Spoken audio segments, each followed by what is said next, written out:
খুবই মজার আর হেলদি একটা সবজি মিক্সড রান্না করব। অনেকের গ্যাস্ট্রিকের প্রবলেম থাকে, মশলাযুক্ত খাবার খেতে পারে না, তো তাদেরকে চাইলে এরকম কম মশলা দিয়ে এই সবজিটা রান্না করে দিতে পারেন।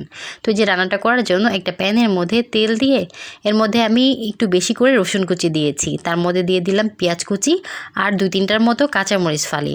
এখন এটাকে একটু ভেজে নিয়ে এর মধ্যে দিয়ে দিব 2 টেবিল চামচের মতো চিংড়ি মাছ। এটা চাইলে বাদ দিতে পারেন। তো চিংড়ি মাছটাকে একটু ভেজে নিয়ে এর মধ্যে সবজি দিয়ে দিচ্ছি। এখানে আমি আমার পছন্দ মতো 3-4 রকমের সবজি নিয়েছি ছোটো ছোটো করে কেটে।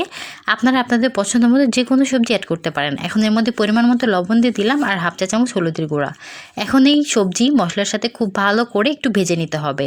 তো ভেজে নেওয়ার পর এখন এর মধ্যে আমি অল্প একটু পানি দিয়ে এই সবজিটাকে খুব ভালো করে কষিয়ে নিচ্ছি। তো কষিয়ে নেওয়া হয়ে গেছে। এখন এর মধ্যে আমি ঝোলের পানি দিয়ে দিচ্ছি 1 কাপ পরিমাণ।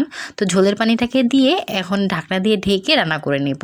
তো রান্না করে নেওয়ার পর এই যে এরকম ঝোলঝোল অবস্থায় সবজিটাকে একটু ভেঙে দিতে হবে, তাহলে খেতে আরও বেশি মজা হবে। তো আমার রান্নাটা কিন্তু একেবারেই কমপ্লিট।